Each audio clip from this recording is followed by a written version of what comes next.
My name is Caitlin McDaniel, and I'm the president of Sierra Student Coalition and campaign member of Bobcats Beyond Gas. Excellent. Caitlin, how is OU getting their heat and energy currently? Currently, we have the Laoshi coal plant, which is right next to me right now, and it is a coal burning plant, and that is where we get our heating and some electricity. The rest of the electricity we buy off the grid.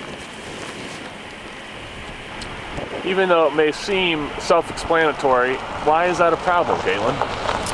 With things like climate change and the fact that the EPA have started to restrict certain emission rules on carbon polluting plants,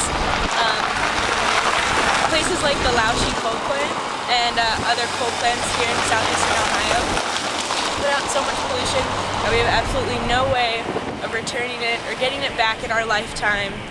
Back to a normal state of climate. The Laoshi heating plant, huh? You mean this monstrous behemoth right here? Whoa. That's the one. That would be the one. So how did you get involved with Sierra Club and Bobcats Beyond Gas? I'd only been to about 2 meetings, and I had heard about the Beyond Coal campaign that took place a couple years ago, but I was asked to take over as president last year after, again, only 2 meetings, and so I went ahead and joined and getting more involved in environmental issues and just kind of what was going on around Athens and around our nation. I came to realize that there are a lot of big issues, and that OU definitely has a big issue on its hands, which is what to do when we switch off of the Laoshi coal plant. Where do we go from there? And right now, OU is looking at natural gas, and that's not really a good solution, we think. Great, and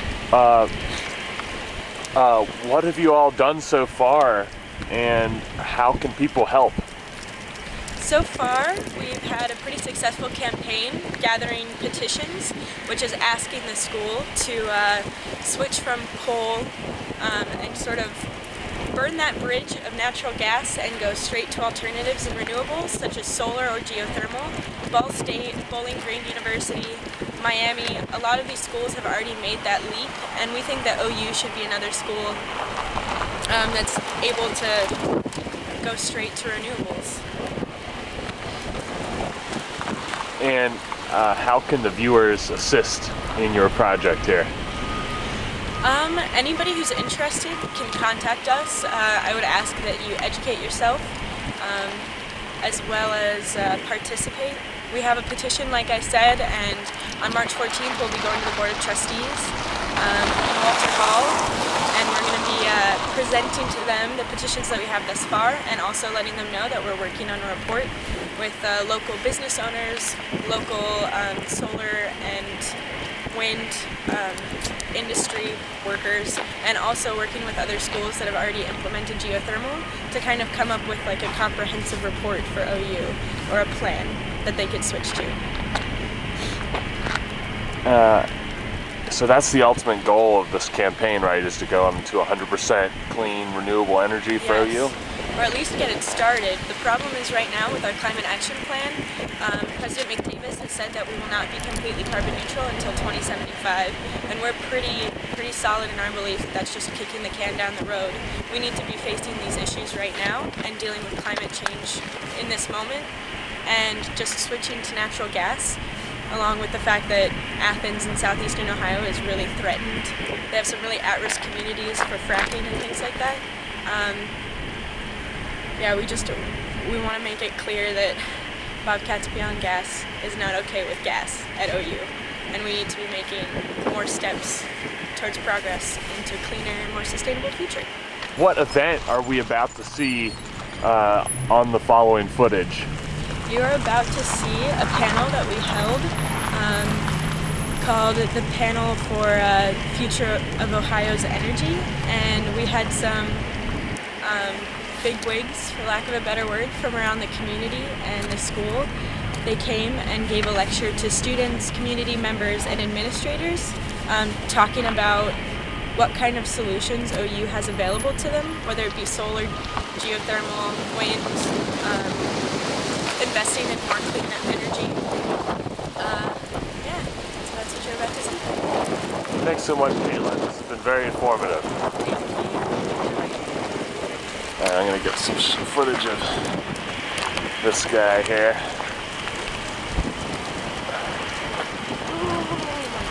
My first question, I don't know if anybody wants to just jump in or we can go down the line, but how do you feel about the idea that OU wants to wait until 2075 to completely reach carbon neutrality?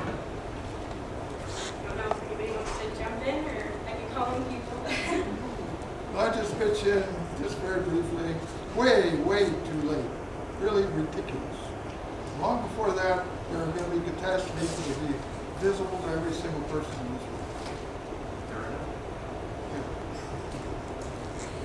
Well, I guess we hope that they're not waiting, right? We hope that there are enough concerned people who are working towards solutions that will get them there by then. I can say they because I'm, aside from the fact that I live in the community, but you would hope that through a variety of approaches, which would have to include people attacking energy efficiency, taking energy from other sources, and cutting down on their consumption, that we would hope to get there. But it's not a very positive outlook at this point.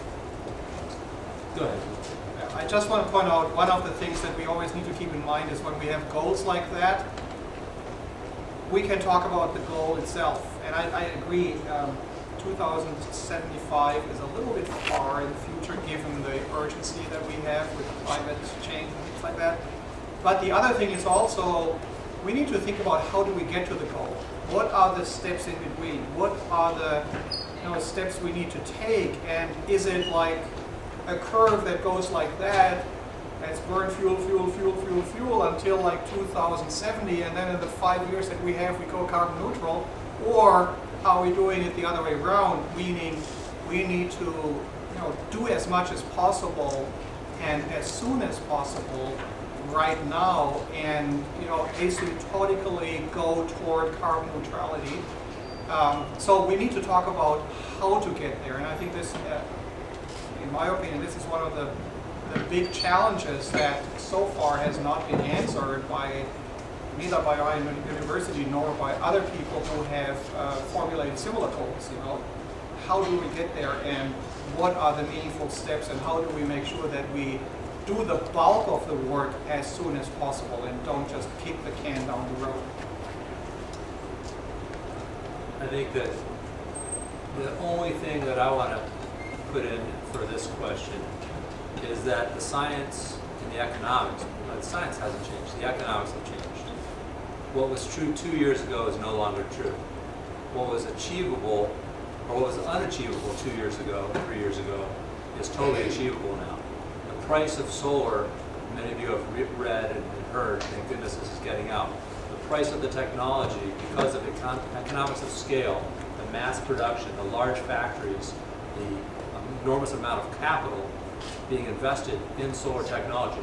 The price of solar is, by some estimates, 10% of what it was 10 years ago, some estimates less than that.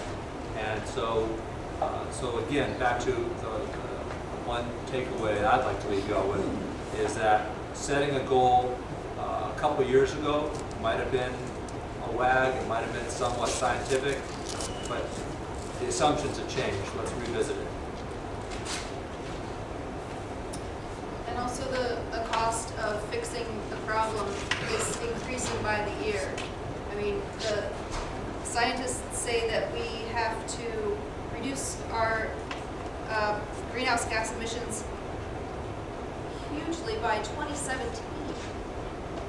2017, we have to make a big difference, and expanding, continuing to burn fossil fuels, including gas, for 50 years is just, it's not going to get us there. We have to make a lot of changes right now.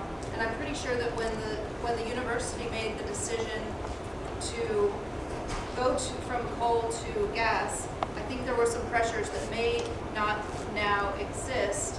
I may be wrong about that, but I think that now that it's being recognized that gas is not a bridge fuel, and that it's not better than coal, I think that there's more time to consider other steps to take. Well, I think what Christine's talking about is not only have we now found that because of the methane escaping into the atmosphere, which is what 4 times worse than carbon dioxide as far as a greenhouse gas goes, because of a lot of other environmental problems that are cropping up around the country, because of all of the unknowns. You know, we haven't asked the gas industry to pay for all of the externalities. If anybody's taken, the only economics class I ever had was the first one my freshman year at the University of Michigan. But at least I understand that the externalities are not being written into the mix. So gas may be cheap, but it's only cheap because we're paying all of the externalities, the health problems, the environmental problems, paying for all of that through our taxes, through our healthcare bills. And unless you can lump those externalities in now, it's awfully difficult to say, oh, well, we'll cap that well after it peters out 25 years. But it has to be capped and stay capped for thousands of years. What's the cost of that? You know, and we need to work that into our tax structures. So if we're going to exploit this resource, we need to say, what will it cost you to cap that well and keep it capped for 10,000 years? And let's work that into the cost of our gas bill now. Very, very quickly, when you start to add those externalities in to the mix, you find that solar is quite cheap, and efficiency. I want to add to that because one of my philosophies is just do it. Don't talk, just do it.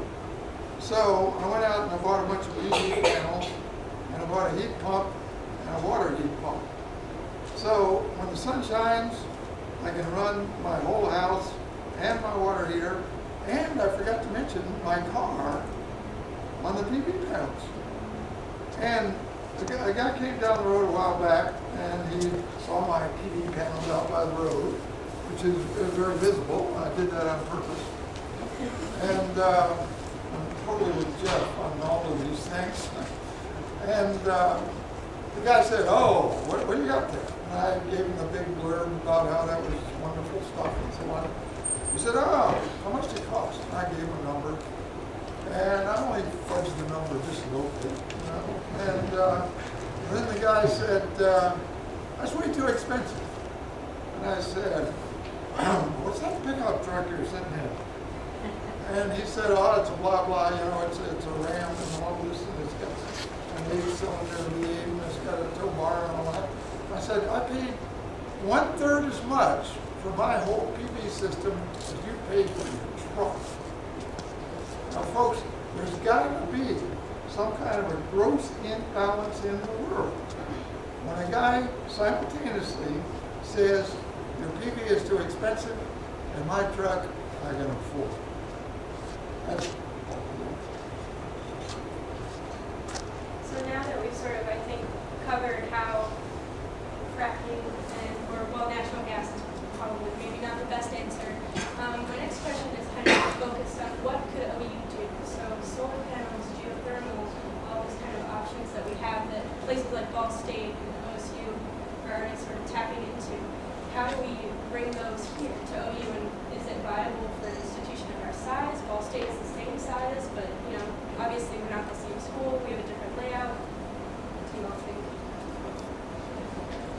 Right now, it's impossible and unfair to make comparisons between Ohio University, a large public institution, with lots of different stakeholders and people they answer to, taxpayers ultimately, and Antioch College, a small private institution, and obviously very liberal too, the People's Republic of Antioch for that matter. But right now, Antioch is investing in a geothermal well field and an on-site solar array of a scale to achieve what we're talking about here. And so, along with Ball State and some other, and Indiana, and actually on a national basis, plenty of other institutions of varying sizes and statuses, it's achievable. People are getting the work done, and it's probably not the easy path. It probably involves education, and spinning, and advocacy, and lobbying, and all those other things to get things done. But to William's point earlier, it's possible. There's no economic barrier. It's pragmatic and economically justifiable to go down this path. And in fact, I would argue, and some people can do the math and run the numbers, it all comes down to what you expect the price of natural gas to be over the next 25 years. Whether or not it's more economic or less economic to go geothermal and solar. And that's a crystal ball question where where you can make arguments on both sides. But I would like to say, I use too many words to say small things. So I'm going to say something small. It's economically viable to do the power and heating and cooling for Ohio University with a combination of geothermal and renewables. I'd like to say really quick, because it's on my mind and I'll forget, because I have as short an attention span as any American. But tying together what you said, I think what we have is a lack of an ability as Americans to look at things in a long-term fashion. So as a carpenter, builder, remodeler, when I look at a geothermal system versus just an air source heat pump, a very highly efficient air source heat pump, and this may be boring, but we like to say boring but important. It's not just that the geothermal system costs more and the air source heat pump costs less, or that the geothermal system it is more efficient than the air source heat pump. There are so many other benefits to a geothermal system and I use it just as an example. It has fewer moving parts. It is more efficient. It lasts twice as long. It's quieter. There are so many benefits to that, but it takes somebody looking at that sticker price and looking at it across all of those benefits, all of those externalities I was talking about, all of the long-term savings, and we're stuck in a kind of 8th grade math, I think, here in America. We look at the sticker price. Even the building scientists that I deal with all the time as part of my work in the book that I wrote, they tend to, the curmudgeons tend to come out with their very no-nonsense blogs that say, well, we've looked at this deep energy retrofit project, and if you take the kilowatts that we saved against the money we spent, well, there's just no sense. It'll take 100 years to pay off. But that's 8th grade math. The kind of math we need to be doing is to say, well, the people who lived in the building pre-retrofit used to keep the thermostat down at about 62 degrees to keep their bills low. After the retrofit, they're keeping it at 70 and they're comfortable. And yet their bills are a third or a fifth of what they used to be. So they're comfortable. We also address their indoor air quality at the same time. The new equipment works better. They're healthier people. We don't address and add into this math all of the disparate parts. We tend to look at things from this very, I don't know what to say, kind of the short term, the sticker price, and not the long-term price. Last thing I'll say about that is a building, the cost of a building, only 20% of the cost of a building is in the building of that structure. 80% of the cost is in the maintenance and the energy over time. So by spending just an extra 5 to 10, 15% to get deep energy efficiency in new buildings, or adding that to older buildings, over time you find that is really insignificant, but it has a huge effect on the building's overall cost, on the health of the inhabitants. But it's a kind of math that we need to learn to be able to do as a society, not just a few well-meaning economists. I got to make an addition to that. Thanks very much for that remark. We have what we call a superficial cost, the kind that the businessman has got to look at. There's no doubt about it. The money out of his pocket. And then we have the real cost, which you're referring to, which is the whole bloody world. That's too high. So there isn't any argument. You just got to go off carbon, because the rest of it is everything there is. The cost of not going off carbon is the biosphere. Remember the old Jack Benny joke? Jack Benny, the skinflint, is walking down the street. The guy jumps out and sticks a gun in his face and says, "Your money or your life?" And Jack Benny says nothing. And the crook says, well, what are you going to say? And Jack Benny says, I'm thinking. Well, that's nonsense. Everybody immediately laughs at that, because the difference between your life and your pocket money is out of sight. And this is what we're doing right now. That's exactly what we're doing. Yeah, I'd like to say two things. One is I think that the problem that we're dealing with is that the economy, the energy economy has really changed in the past 5 years because of fracking and because of other technologies that allow to tap into non-conventional oil and gas resources like tar sands and things like that. And I'm personally, I'm still in shock from that because I really hoped that the situation that was developing with conventional oil resources running out and becoming more expensive, that this is a great opportunity for countries like the United States to become a leader in changing the direction and adopting alternative renewable energy sources. Instead, we are going the opposite direction. So what happened with fracking, and by the way, most of what fracking produces is oil, not gas. So what happened with fracking is that we just continue to do business as usual as a nation. In fact, we have actually increased our energy use, and we have basically not learned anything from the crisis that was unfolding. So that is problem number one, and I think this is a real issue and a very complicated and sad situation that we're in. The other thing on a more local level is Ohio University has a lot of building projects right now. I just moved with my department into a new building, the Schoonover Center. I would have loved to see that center being equipped with solar. Scripps Hall, a place that I moved out from, has a roof that is leaking and needs to be replaced. In fact, it's going to be replaced within the next half year or something like that. Again, I would have loved to see Ohio University take a leadership role here in saying, let's use this opportunity to install solar and go piece by piece. We have so much roof space. This is unbelievable. We have so much roof space. This could all be used really well for installing solar. We have the ability to do geothermal. It used to be that geothermal was mostly horizontal, and people would say immediately, let's not do that because it takes way too much space.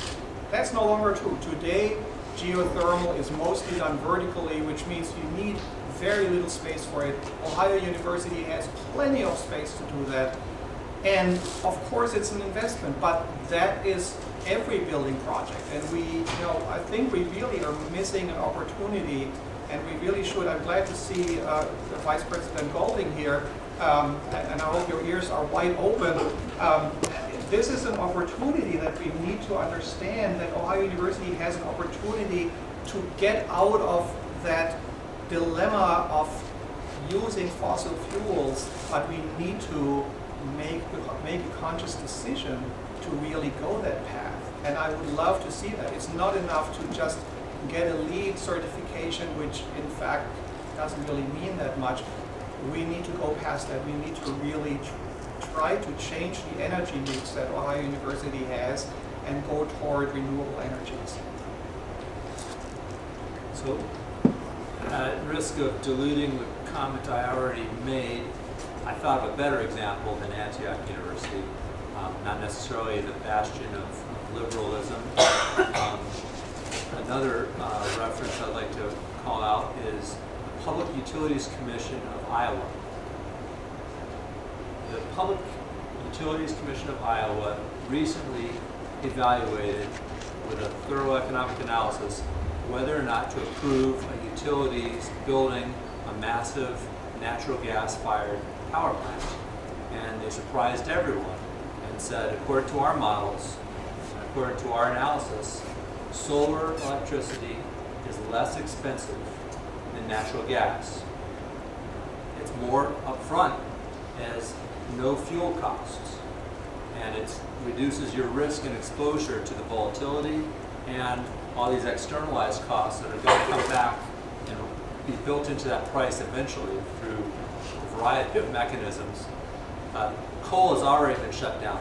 No one's building new coal plants. AMP Ohio had $26 million of design, R&D, and planning, had already bought the land for a massive coal-fired power plant to serve the needs of their members. After $26 million of that planning and investment, 10 years worth of planning, they actually had the responsibility to their members to look at it, and the banks probably helped it too, and said, this no longer pencils. The cost of coal has gone up since we started this path, and it's going to keep going up. We're actually probably, from all the things we hear, not going to be able to burn coal in Ohio. So they tabled that and changed their plans. So things change, even if you're invested, even if you go down a path, the cost of the inputs change, the assumptions that go into your analysis change, and so just as coal plants are not viable, no one is building coal-fired power plants in North America right now. No banks will finance them. Bond funders will not go out and fund the utility to build those plants. That has started to happen with gas. Iowa is the first of many that are evaluating gas versus other sources of fuel and saying that it's not a wise investment for our state. So I think that OU has an opportunity to revisit the analysis and decide what makes the most sense for the university and for the state of Ohio.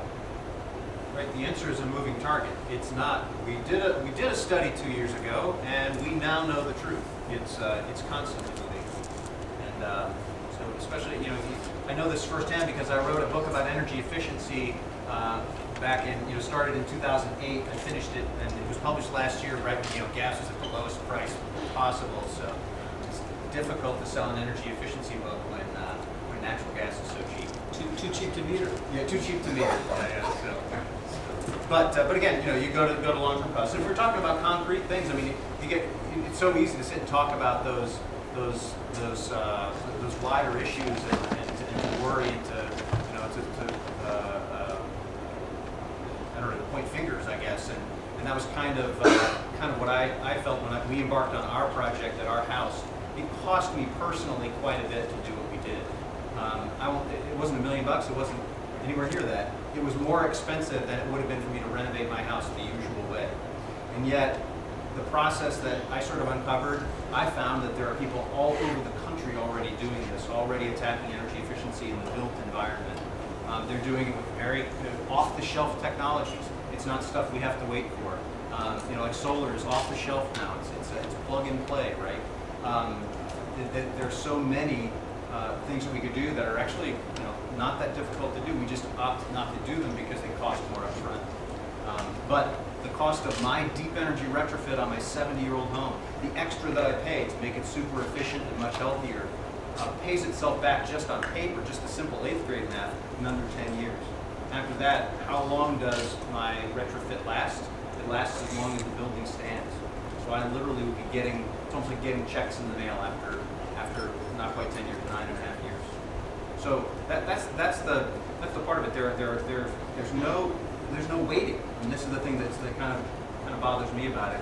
The real issue is that it will take educating people in a way that I'm a Sierra Club member, and I was going to say it takes educating people in a way that a Sierra Club meeting won't do. It takes getting to people like my in-laws who are vehemently against anything that reeks of greenness. It takes getting to them and explaining, the actual economics and getting them to understand and agree. That's the tough part. I just wanted to add what Geoff and you just said. Citigroup, of all people, who are just the BDI bankers. Well, that's right. They're people because it's a corporation and they're people. That's right. Yeah, you got it. Yeah. The Citigroup made a big study on economics of energy, and they said, take your money out of fossil fuels. That's Citigroup. Those guys are not tree huggers. And Deutsche Bank and UBS. Right.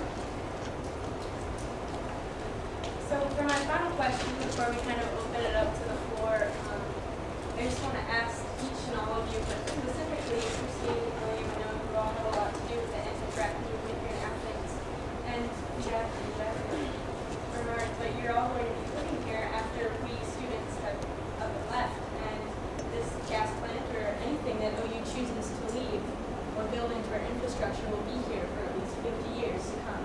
And I want to know from your own personal opinions and experiences living in the community, how do you feel about having something around that's going to affect the Athens community, especially taking into consideration that I feel like not a lot of back and forth goes on between directly the administrators who are making the choice and the community members who might possibly be most affected health-wise, family-wise in the future.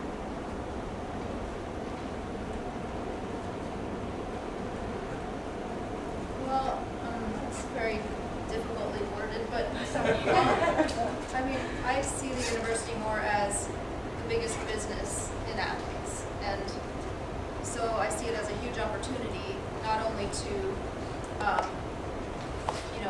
benefit from the economics of renewable energy that are happening now and will grow, but also as an educational opportunity for all the students coming through, because from what I've read and understood, the natural gas boom is not going to last based on reality and also based on the politics that, when the administration changes in Ohio, perhaps there's not going to be the big rush for drilling everywhere.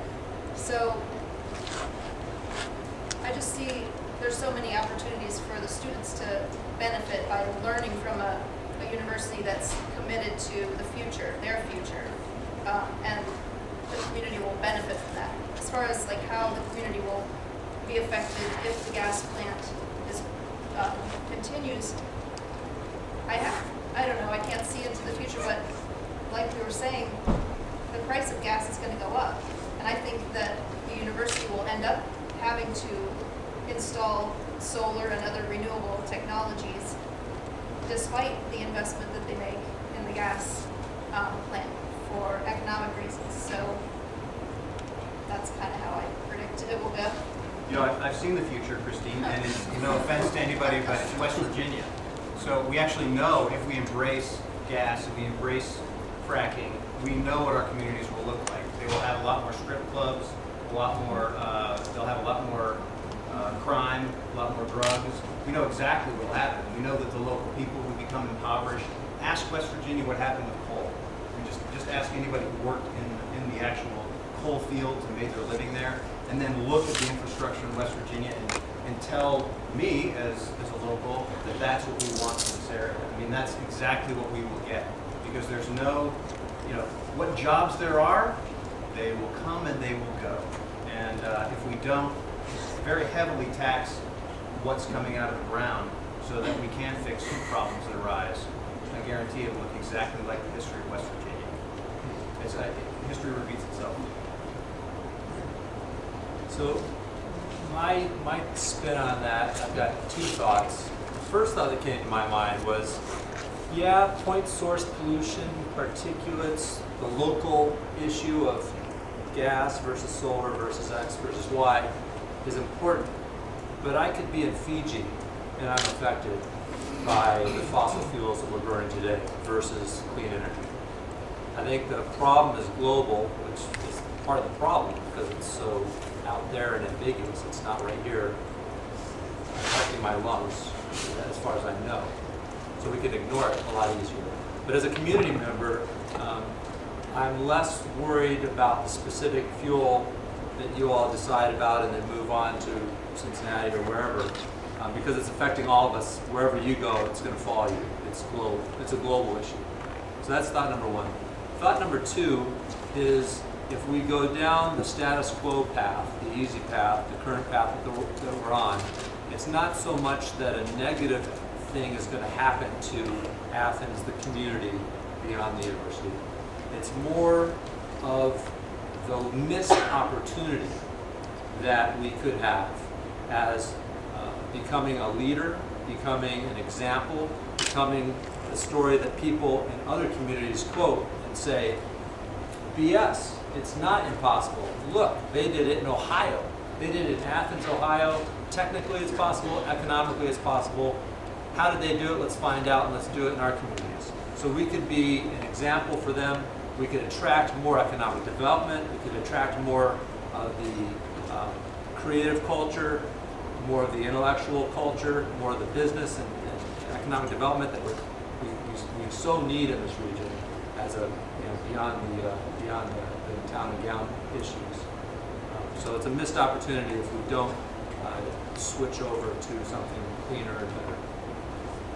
I would like to maybe speak quickly to the actual issue of the washer heating plant and the switch to gas.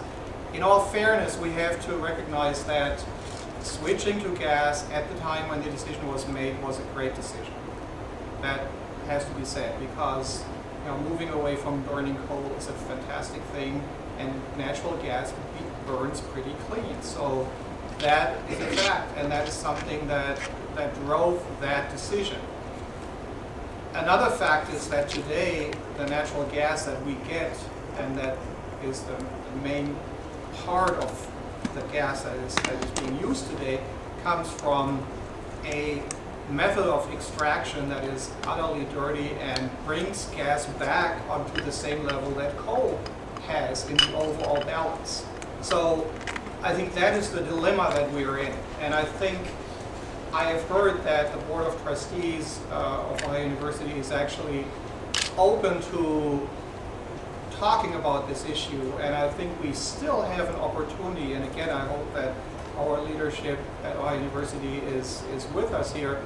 We still have an opportunity to reconsider our options and think about where we go. Do we want to invest a lot of money into a gas heating plant that is dependent on a resource that burns clean but has an incredibly dirty extraction process, which, as I said, puts it in the same league as coal? Or do we want to move away from that and look for an alternative that is more sustainable? That is the question. That is what Ohio University needs to consider, our leadership needs to consider, and that is what ultimately also, when we look back in 40 or 50 years from now, will make people say this was a wise decision, or will make people say this was not a wise decision because we invested a lot of money into a dead horse or into a project that is not worth doing. Yeah, part of what I was everything that I've been reading and understanding and hearing is that shale gas is still way more expensive to produce than it is able to be sold for. And the wells that are being fracked right now are drying up at a faster rate. They're not producing as much gas as they were expected to. And so part of all this discussion of the finances is that I believe, and from what I've understood, is the shale bubble is there and present. And that will really put a question as far as what cost will be in the future for a lack of supply. When shale, hopefully, sooner than later, will be able to decompress enough. Yeah, I'm talking about the cost of gas. Right now, there's a surplus because there's so much fracking going on that in the future, when I believe the financing for shale drilling and development will contract to a point where it's a shale bubble collapse. Yeah, right. Just the cost of water. Right now, the California drought is causing futures economic projections of the shale boom. People are revisiting all their assumptions about whether or not to invest in, exploration LLC 247, which used to be a pretty good return. I could put my money in there and I'd get about 37% back. Now in California, they're saying, you know what? The state's probably going to charge more for the water or outlaw the use of water. We're going to have to go get the water. We're going to have to desalinize it because everyone's fighting over the water. The ag lobby's pretty big. So all these assumptions, like you said, that are driving this bubble that we're in right now are being questioned by serious economic thinkers that aren't tree huggers. They're not global warming alarmists or anything. They're just bankers. They're just doing simple math. And the bubble is going to pop, and the price will go to where most people project it to go, and it will be a dead horse that we've invested in, or the wrong horse that we bet on. So, Maybe in the back of the room. We want the audience. yeah, we'll go Actually- ahead and take questions, yes. Yes, our public, really. This is right here. I just wanted to ask Jeff, in the Antioch case, where are they getting electricity when it's nighttime? So how are they managing the intermittency of solar energy? Yeah, just like their restaurant, just like their houses. It's a utility intertied system. So you've So got the utility nighttime- still has to be there, it still has to be Exactly, some it's- kind of plant making Yes. electricity. Yeah, exactly. So So- you're not going 100% solar. I think one of the things I said before was a mix of on-site and off-site resources. Germany right now is still in the lead for grid penetration of renewables, and they're managing it, but they still have nuclear power plants, and they still have conventional coal plants and gas plants in the mix. They're just taking those off. But they have 25% of their energy covered by renewables, 25%. And on a sunny day, Amazing. they've exported power. The entire country has been renewably powered, and they've had a surplus. So the concept is a system with the utility grid as kind of the pipe works for energy surplus and energy need to be balanced out. And we're not suggesting that we can immediately go to 100% clean energy as a nation. There's not enough solar panels being made. There's not enough factories making them. So it's still a transition over time, but a lot of times you're limited by land space and appropriate availability of roof space for that matter. And So- storage. Yeah. So the concept is a mix by adding the most efficient heating and cooling system, geothermal by far, with on-site and off-site renewables, and then the conventional grid to make up the balance and shrink that over time. And the waste in buildings is so enormous, and in the research I did for my book, I assumed that it was big, but I had no idea that it would be easy enough to make my house, to drop my energy bills by 85%. And that was a renovation project that I did mostly myself. I had a few guys from the community help me, but it's not only doable, it's easily doable. It's not cheap, like I said, it added 20% to the cost of my renovation. But that 20% over the next 50 or 80 years. Well, I guess what I'm saying is that where the people who were talking about we need solar energy and we need it now, say 30 or 40 years ago, were probably pie in the sky thinkers. These days, with the combination of energy efficiency and something like geothermal, which is very efficient, looking at using renewables for most of what we need is actually a pretty doable thing. And it's not at all pie in the sky. It even surprised me, honestly. And I was a believer to begin with. Well, I'm a professor at OU. I absolutely endorse the arguments that have been made by the panelists. Not only is there a powerful moral argument in favor of the university transitioning to renewables, transitioning away from fossil fuels of all kinds, especially now that the economics of shale gas has been changing. Also, there is the financial argument to the effect that the financial benefits to the university of transitioning to renewables will be huge. Evidently, there is a shale gas bubble. I also endorse what Christine Hughes said about the educational value to the students of the university making such a transition in view of the moral imperative, in view of climate change. And it is a great opportunity for the university to do so. The OU has been developing its brand, so to speak, as a sustainability-oriented university, concerned about the environment, about global priorities, environmental priorities, and this is a huge opportunity for the university to increase the reality of that image. And not only that, not only will it attract more students, it'll provide huge educational opportunities for students who are here, and it'll increase and improve the morale among faculty members. who have been talking among ourselves. I've been conducting a faculty workshop on climate change and ethics. There's a powerful sense among large numbers of the faculty that this global crisis, which is threatening humanity and all of the species on this planet with extinction in the near future, that we are part of a university dedicated to knowledge gathering, education, intellectual reflection. And what are we together doing? Not much. We have to begin using all of the resources available at the university and acting collectively, carrying out the moral mission of a university, the national and global moral mission of universities. And to take this action to transition the entire campus to renewables would be an excellent and significant step in that direction.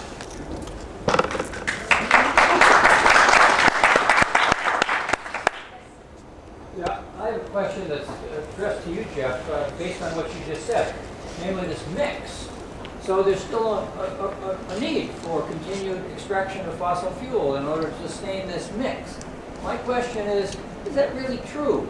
As we look to the future, aren't there ways to store energy generated by wind, by solar, in ways that essentially will totally free us from the kind of fossil fuels you're talking about? Could you talk about that? Yes. So I guess maybe I didn't say it clearly enough. What I see and what most people who study this see is a transition. If I were king, I could do whatever I wanted, and that would be pretty frustrating because I probably would make some mistakes. But luckily, I'm not king, and luckily, we've got lots and lots of people making decisions, and they're going to make decisions typically that keep the resources that they've invested in, keep the status quo, and make adjustments, hopefully faster and sooner than they currently are. But the reality is we can't switch right now 100% to renewables in the modern world. Technically, we can. There's islands that are microgrids that are 100% clean, 100% on-site renewables mixed with storage. There's a variety of storage mechanisms, and the R&D and the technology to drive down the cost of these, everything that happened with solar to make solar affordable today came from Germany and other markets subsidizing it when it was too expensive to be done without a subsidy. California subsidizing it when it was too expensive to be done without a subsidy. They've now tapered the subsidies in Europe. The subsidies are done in California, and what's being subsidized now is energy storage. California has an energy storage subsidy program. Germany has an energy storage subsidy program. And so both of those should drive the technology to scale. It's not a question of what kind of technology. We've got the technology. It's a matter of getting the scale, the number of units coming out of the factory, the volume, and the efficiency of that to achieve that. So I don't know if it's 20 years from now or 200 years from now, it's achievable to have 100% renewables. Yeah, conveniently, the sun is always shining at the plant. I would like to add something that has not been in the discussion yet, but that I think is really important, and that is the other part of the equation is that we need to face a reality where the lifestyle that we have is not sustainable. In other words, we are energy wasters, horrible energy wasters, and we are doing things, taking things for granted, that if everybody were to do this in this world, it would just completely collapse. So it's not only about can we and how can we get to the same amount of energy in a cleaner way. It is also, the question is also how can we reduce our energy consumption? How can we reduce other parts of our utterly bizarre consumption patterns that we have developed in this society, and that are incredibly energy inefficient and just wasteful. I mean, everything that we do in our everyday life has become so incredibly energy wasteful that we really need to ask that question too. So it's a double question. A, how can we move to more sustainable sources of energy, renewable energy, and B, how can we change our wasteful lifestyle? One last word here about the storage issue. That really is a big issue. It's not a simple issue. And the more complex a system is, the more complex it gets. Partly because if you do have a lot of electric appliances, and we do have them, and we do add them, you know, everybody has laptops and whatever, the more you depend on spike availability. Like you need to have the ability in an electrical grid to react to spikes. That's why gas is fantastic. You know, from an engineering point of view, gas is the best energy because you can switch on a gas plant within minutes. You can switch on a coal plant within 24 hours, and you cannot switch on and off a nuclear power plant really easily. It takes like a month or something like that.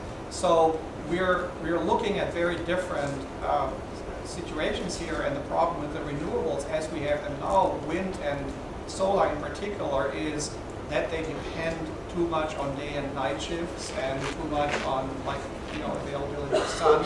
So at this point, it needs to be a mix, and we will not be easily go away from that. One thing that has been happening is very interesting, that is to include things like water, hydro, electric energy. For instance, using the electrical energy that's generated from the sun during the day to pump water into higher reservoirs, which is stored energy because you can run it down and generate it through turbines to generate electricity. So things like that are actually really promising ways of creating storage that is not necessarily electrical storage. The smart energy grid is part of what you just described, and it's a huge opportunity. And Ohio University is somewhat ahead of the curve there. We haven't talked about it, but the university has signed an energy services contract and done a significant amount of retrofits. You might have noticed some of the lights changed in your rooms. You know, that was paid for by another company who's going to be basically saying, hey, this is a great investment. We're going to change out all these lights, change some of the thermostats, make improvements in the heating plant, do all these things, and we'll take our money over time. So the university is already making some of the efficiency retrofit moves that need to be done. But again, questions. In the back, yes. I'm one of the county commissioners, and I just want to gauge everybody here in this competition that... Can you yell a little more? Louder. Yes. I want to engage everybody here in a competition that Athens County is participating in. It's called the Georgetown University Energy Project. So you can check out their website, guep.org. It's a competition between different communities around the country. There's two communities in Ohio, and the grand prize is $5 million. But it's all about innovation in energy efficiency. So if we're going to win this competition, which I would like to do, we're going to need students involved. And we're just starting. It's going to be a 2-year process. But it's more efficient to eliminate our need for electric, because we're talking about wasting.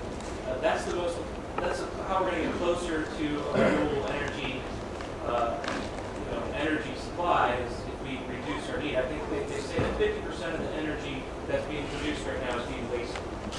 So I want to encourage you guys to get involved with this as a positive thing that we can do to make change happen. And the county passed the electrical aggregation measure, the city passed it. We're hoping to include a lot of stuff in our RFP about improving energy efficiency. So I think things are changing, and we can make a difference. Can I answer John Howell's question about how to get totally off energy without very much natural gas? First, I have to say that John Howell has a bigger PV system than I do. PV system envy, that's a new. That's right. Size doesn't matter. And he had it first, and I had to follow. Anyhow, my background is in engineering, and I grew up during the Depression. I was in the beginning of the space race and all that sort of junk, and I can assure you, that when a bunch of engineers are told to do a problem, they can do it. I'm very, very convinced of that because we did over and over and over. We were given huge problems. I'm talking about the space race in the 50s, 60s, 70s, 80s. And the storage problem, it looks like an engineering problem that we know how to solve. There are all kinds of ways to do that. However, you got to take that bunch of smart engineers who really know how to solve problems and take them off the intercontinental missile and the space satellite and put them on the storage. All you do is just shift your box over there. And as soon as they do that, they say, hey, this is a fun game. I'll start working on this one. And they can solve it. There are many ways. You mentioned a number of them. My particular favorite at the moment is compressed air. You take the PV surplus, you take any kind of surplus, wind, you compress the air. And then when you need it, you take that compressed air and you run it through a gas turbine, which triples the amount of power the gas turbine can get because it didn't have to compress the air. Turbojet has got a compressor and a turbine. The turbine is spending 2/3 of its energy running the compressor. If the solar ran the compressor, the turbine could put out 3/3 of the power. So that's just one of many, and you know, this, if the guys analyze it, that's a piece of junk, that's fine. We got 100 different ideas we can try. So I think there's a very great hope that we really can get totally off fossil fuels. Ellie has no great. I just want to say I too am an air covering bridge natural gas believer. I believed in it at first just because it was so much more efficient, and I'm an environmental studies student and very aware of the issues going on, and a lot of times I find it very difficult to make a decision because when you know, as all of you know, the sides, it's very hard to make a decision. But I do think it is possible for us to switch to renewable since not all of our energy we will still be buying some energy from the grid, which hopefully we'll be able to get off of eventually. And I think one solution to that would be to not only invest more in solar and geothermal here, since solar is, I think, is great. I'm a big supporter of it, but it is at the time it is terribly inefficient. About 10 to 20% efficient. Geothermal is about 92, 95. I think geothermal would be wonderful here. But also invest more in solar farms, the Turning Point solar farm up in Cumberland, Ohio. That will be opening up soon. Take the money we would take to the natural gas plant, invest more in areas close by, because the further away something is, the less energy you're going to get back from it. It was 60% line loss. So I'm just putting all the facts here, but I think there needs to be a lot of also investment in students. With your point about engineers, investment in research, investment maybe scholarships for people interested in developing new means of solar or geothermal energy. And there is no perfect solution. Even solar panels, wind turbines, you have to mine a lot of the heavy metals for that, which can be detrimental to mining is terribly detrimental. So there's no perfect golden solution that's completely non-harmful to the environment, but there is definitely a better solution, and hopefully we can move in the direction that we're going to see. I was going to talk about how we need to lower non-energy cap, but Dr. Debatin already got to that. So I think that there needs to be, we need to tackle this issue at many different angles, and I do think that 2075 is way too far in the future, but I think not just putting, kind of going in circles, but pretty much what I'm trying to say is not just having renewable energy on campus, but also investing in renewable energy in, let's say, a 1,500-mile radius from us. I'm Lorraine McCosker. I've been working with the Canal Project on sustainability education with faculty and students since 2007. So something I'd like you to know about is OU is a member of the Association for the Advancement of Sustainability in Higher Education. The acronym is ASHE, A-A-S-H-E. So you can go to their website, and as a student, a member, or a faculty member, or staff, you can receive their weekly bulletins. the weekly bulletin this week indicated that Bowling Green was closing their coal plant and going primarily to geothermal with a little bit of gas. And you can go to that site and you can do research and you can find out what other universities are doing. You can find out about their educational programs. You can really educate yourself. And that's what we need right now, is for people to be educated about this and to lead our leaders and our administration. In the 60s, we had a lot of environmental laws that were passed by a very conservative administration. But what led the change was the population. They were pressing the president and his administration to pass laws, and the president had to listen to these requests because they wanted to be elected. And it's the same thing with our university. We need to educate ourselves and continue to educate our administration and our faculty members and whoever else there is to move on, to move into the 21st century, not to be stuck in this fossil fuel 19th and 20th century mind. I take students every year out to an acid mine drainage site, and we see how they're cleaning the water. And this is federally funded. It's funded through community grants and local watershed groups. That coal mine closed in 1923. So the infrastructure, the costs have been tremendous for over almost 100 years.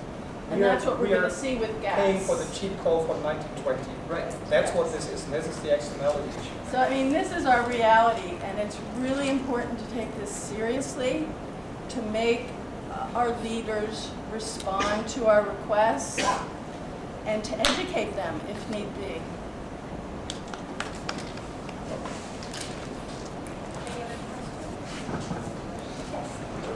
Regarding what you were saying about development technology and engineering. You stand up? I'm McKinley. I'm a geography student here. I just had a question regarding what you were saying about engineering and development of technologies. I was seeing if you guys knew anything about like clean coal capture. I know that's something that Germany was doing. They had the first like clean coal capture plant. I don't know if that was like a gimmick or anything. I was reading a little bit about it. I was going to see if you guys knew anything about it.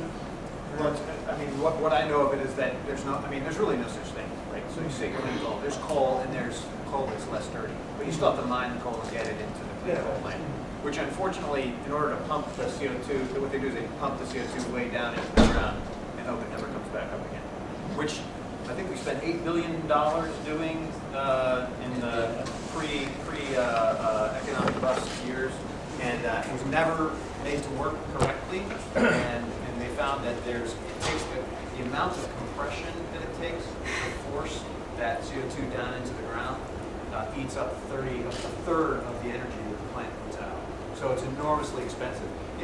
When you talk about energy, as far as how expensive energy is from different sources, there's a great graph that I put into my book from Architecture 2030 that really hit me. It was a big surprise because I thought efficiency was good.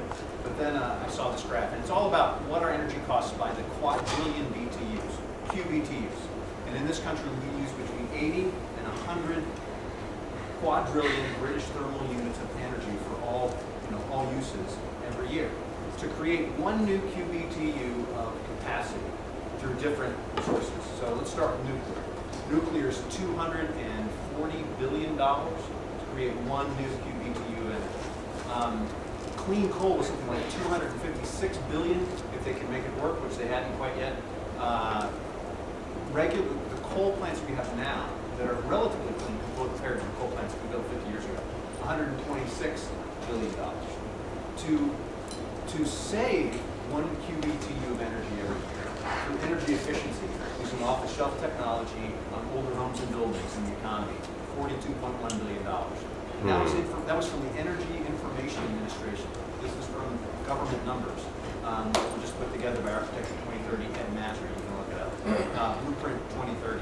So the cost of what Amory Lovins from Rocky Mountain Institute calls megawatts, not using the energy in the first place, it's so much cheaper that it's amazing that we don't see that. Now, the reason we don't see it is because that $256 billion we spend on clean coal, or the $240 billion we spend on nuclear, all of that gets, we pay for it through taxes, through our military, we pay for it all kinds of ways that are not related to our energy bill.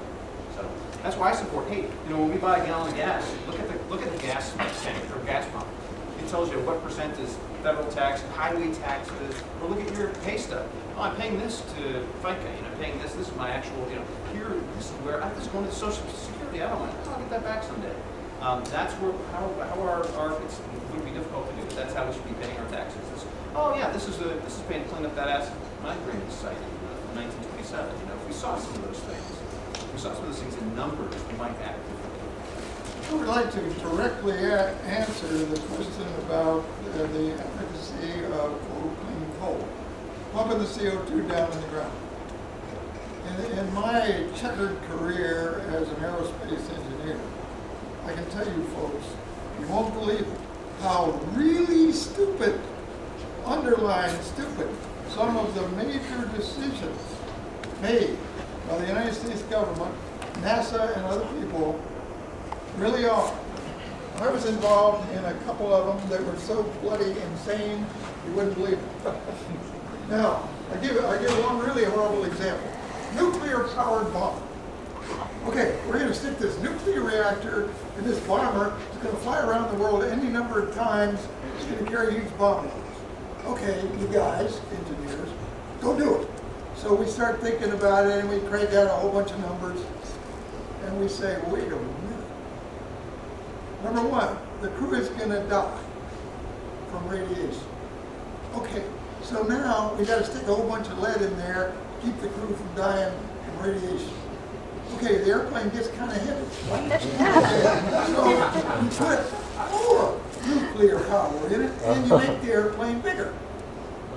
And after a while, one of the guys, that was me, in the back of the room said, hey fellas, how about taking the blankety-blank, deleted nuclear reactor and the lead totally out of there and putting a gas tank in it? And the guys sat there, scratched their head a while and said, yeah, that makes sense. Now, I mean, isn't that flat out dumb? That they would spend a huge amount of, I'm not talking about small amounts, I'm talking about a huge amount of money on a nuclear powered airplane that any kid could have figured out was silly. And the same thing is true with pumping the CO2 down in the ground, because you got options, and you mentioned them, that are way cheaper, by a factor of 10, 20. They're just no comparison. So what I'm saying is the citizens have got to be alert. There's all kinds of really dumb stuff going on, and you got to blow the whistle. Yes, and I know why we do dumb stuff. So I got an idea. The billions of dollars wasted on R&D for quote-unquote clean coal was because the coal industry had billions of dollars. They had $1 billion.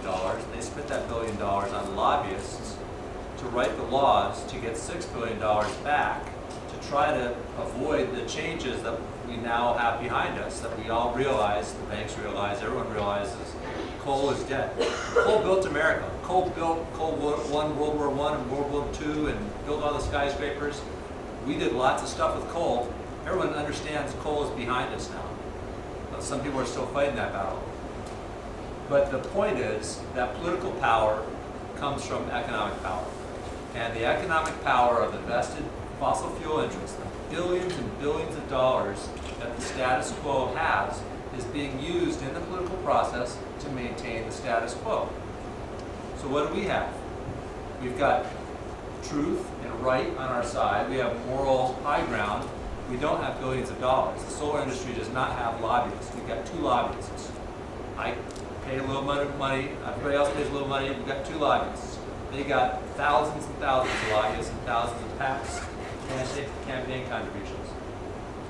So we are not going to write laws to change things in Washington, D.C. We're going to change things in county courthouses or county governments and city councils and school districts and faculty and administrative meetings in universities across the country. And there's thousands of groups just like this group here in California and in Florida and even Georgia that are talking about the same stuff. So we have our challenge and our fight right here, and that's what we're doing. That's what we're organizing about. This is great. I was worried there's going to be 7 people here. We need 700 more people here, but that's your job. So we're not going to have the power to do this with lobbyists and writing laws. We're going to do it with votes and activism locally. Yeah. I want to add something to that because I think it's great that you brought up the question. I think we need to understand also, and to keep in mind that we are looking at a very well-established and pretty well-functioning industry that makes huge profits. Extractive industries are incredibly dirty, and they are also incredibly profitable, particularly if there is no or very little regulation, which goes back to the externalities. Because what happens is that extractive industries, as we know them, coal industry, nuclear industry, the gas and oil industry, they enjoy incredible subsidies. They enjoy also a lack of regulation. If they were forced to pay for the damages that they create, they would be pretty quickly not very profitable, and it would be much more easy to move toward renewables. So part of what we also need to do is put pressure on politicians, put pressure in or talk about this in the public to make clear these industries are dirty industries, these industries are subsidized, these industries do not get regulated properly, and we pay the cost for it with our health, with our taxes, with our future, only so that these industries can be profitable. That is the dirty truth about that. And that's something I think we really need to keep in mind. Harvard Medical School study from 2011, I believe, where they tried to take into account all of the externalities of burning coal. It was just coal that they did the study on. So health effects, lost tourism from mountaintop removal, what else? Environmental cleanup, all of those things. If they put a range on this cost, and the range was if you were to increase the cost per kilowatt hour, you would have to add from 9 to 23 cents to every kilowatt hour in order to pay for the damage that coal does when it's burned for our electricity. And what that does is we pay somewhere with the taxes about 14 cents, or with all that we pay for electricity in Athens, I think it's about 14 cents, 12 to 14 cents. If you just add the 9, right there, solar's a lot cheaper. So if you just add the 9 cents per kilowatt hour to your bill, solar is cheaper than that, as is wind and any other number. So this is what we're talking about. If we can do math that's above an 8th grade level, we can see that we're paying for it. Sixth grade. 6th grade, okay, 6th grade. If we could, I'm going to go ahead and say it's almost 6:55. So if we could go 3 more questions, I ask that you try to keep it to questions and keep it brief as we run out of time. Go ahead. Thank you. Hello, my name is Katie. I am a concerned citizen, a graduate from OU, and an activist. I'm proud of it. So I am wondering, the time limit that we have with this decision at OU. We are at the beginning of a year which calculates budgets. And so if they're going to be converting to gas, is it going to be, this winter that they're deciding, or next winter that they are deciding this? I think that with so many people here, we need to have a time frame of what we have to do at what amount of time and effort, it's going to take. So I think I can answer that question for you. But Bobcats Beyond Gas met with the vice president who was here earlier, and at that point he said that they would be making the choice this semester. They were going to be voting on contractors and blueprints and things like that, kind of determining where the location was going to be. They decided they weren't just going to retrofit Laoshi Plan, but completely raise it and build something new somewhere else. But then about a month ago, we spoke with the Board of Trustees, Chair and Vice Chair, and I was told that they weren't quite sure what that was about because they hadn't made any decisions. They weren't planning on making any decisions. At the coming Board of Trustees meeting, we plan on being there and being very vocal about a lot of the issues that have been brought up here. But currently we don't have a time frame because every time we come to them and say, what are you expecting, like what time do you have, they keep kind of saying, thinking about it still, we're still in the planning process. So as of a solid date, I am just as much in the dark, unfortunately. I feel like that's kind of how administration works sometimes, but yes. So when is the Board of Trustees meeting that you are going to? It will be March 14th. It will be in this building. I think down the hall that way. So we'll be here. I want to say it starts at 12 p.m. But I'm not positive. And if anybody's interested in signing up for Bobcats Beyond Gas info, we have a newsletter. We also have a petition circulating that we're going to be bringing. And I welcome you to come speak with us or any of these lovely students in the front 2 rows. They all know all about it, and we'd be happy to speak with you and hopefully get you involved. Great. Okay, any other questions for the panelists before we wrap it up? That's great. Oh, no. Sorry. Well, I want to say one thing. The Sustainable Living Network is doing a tour of my house and our deep energy retrofit on Sunday. We live in the East neighborhood. If anybody's interested after, just come on up and I'll give you the information. 2 to 4 Sunday. You can see what we did with our retrofit and our solar panels that were installed by Geoff's folks, if you're interested. Yes. I would be interested. My name is Nancy Walker, and I'm a community member. I'd be interested in each of yours opinion on what might be the best steps that we could take practically, first beginning steps, other than the plans that we have in place already.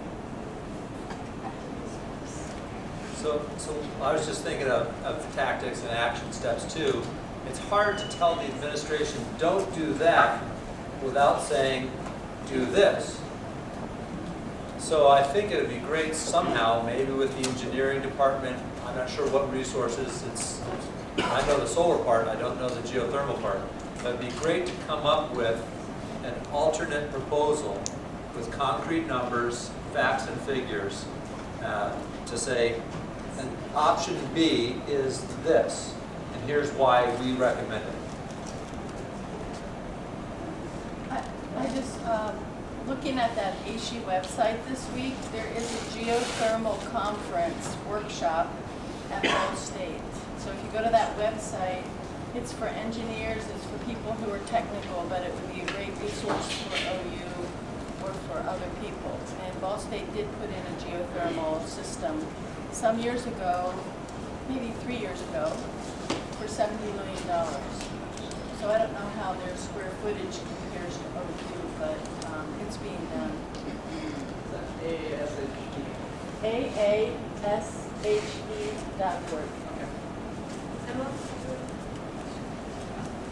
Well, my question was going to be, because I think you're faculty, right? Me? You are? Okay, Sure. I thought he was. My question was going to be, like, what's the best way to impact faculty? More the institution of a college. Where do you hit them? Where it counts? But I think my question was answered by you because you said it's better to provide alternatives. So more of the carrot and less of the stick, maybe. I think the stick's pretty darn important. So, in fact, we got sidetracked. The question was to the board for everybody to say one thing that they thought, and I threw out, I suggest part of the solution, or part of the next steps, is an alternative proposal, Plan B. But I think that we need sticks, and we need to raise the issue, and answer. I didn't want to answer on behalf of everybody here. So I certainly don't think that that's the only thing we have to do is say, hey, here's Plan B. I think the status quo is a moving train with some momentum, and anytime you want to change direction or slow down and change direction, it's pretty tough. I think a lot of it is that we really need to reconsider how we do things. That starts with infrastructure. We are not well positioned when it comes to infrastructure, both on the local level and on the national level as well. I mean, the reality is that we have neglected to develop a infrastructure that supports sustainability, that supports a way of using energy that is not as wasteful as we do it. Look at our heating systems. They're ridiculous. I mean, making air warm to heat a room is just a bizarre idea.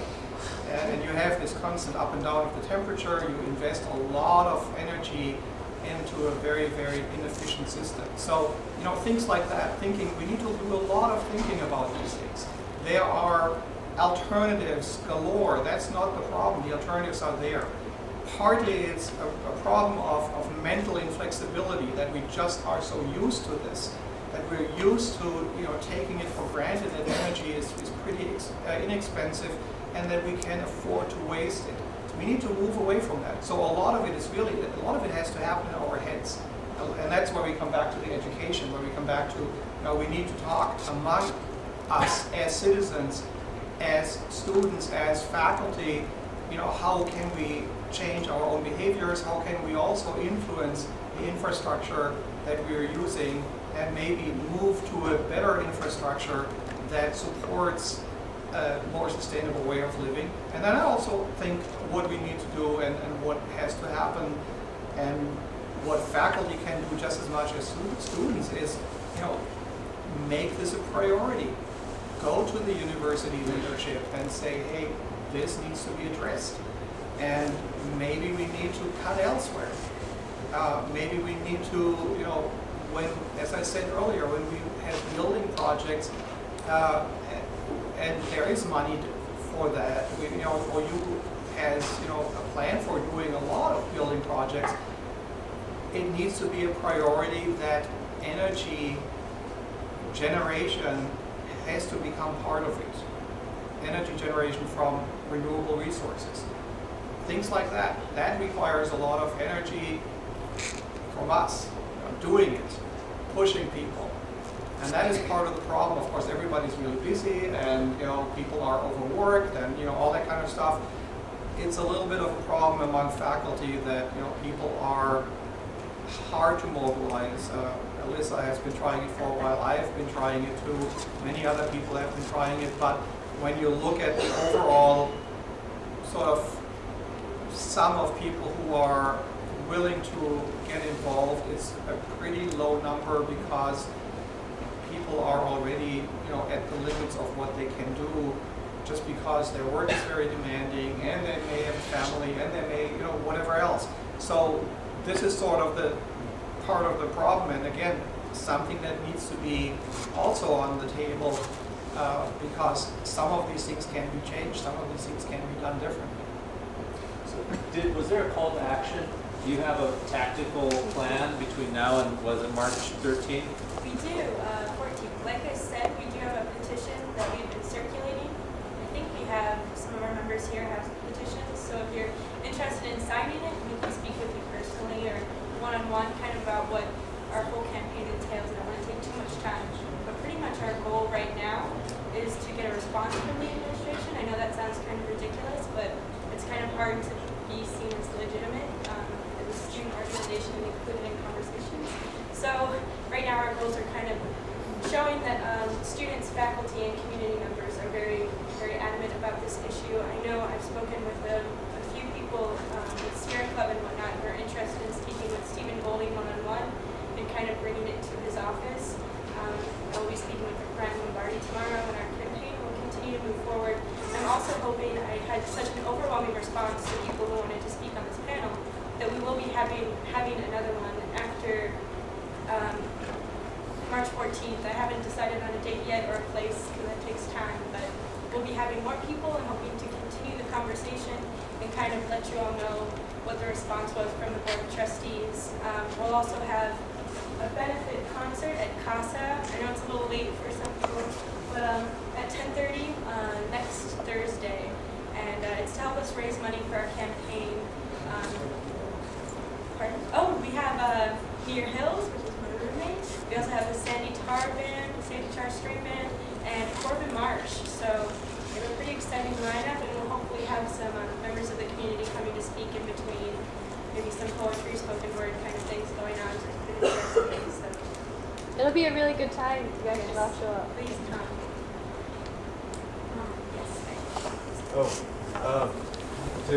Just a question to give you a little more credibility in dealing with the administration. Do you have a petition that I can sign? And it's both The online. online petition on the Facebook page? Yes, if you Okay. go to our Facebook page, there's an online petition. We also have paper form that we copy onto the online petition, which is ultimately what we'll be presenting them with. So far, I think we have like 200 online at least since the last time I checked petitions. So that's very exciting. Any other questions? Maddie? I did want to add that the Sierra Student Coalition here is actually investigating, we are investigating the possibility and viability of geothermal for OU. We've had a conversation with a professor from Bowling Green, Professor Leontis, and we talked to him about Bowling Green switching, and he is going to be giving us information on how far they're going and on their reports and such, and hopefully we will be taking a trip to Ball State to tour their geothermal plant, or yes, and also the people who came to Bowling Green to survey the land to see if it was viable for the area. Hopefully we'll be able to contact them and get them to come to OU. And if anybody's interested in joining us, we're still figuring out the details, but it would be awesome if we could all caravan out there and if everybody was interested in seeing what Ball State has going on. So we'll be in contact about that. But thank you very much, everyone, for coming. Thank you to our panel.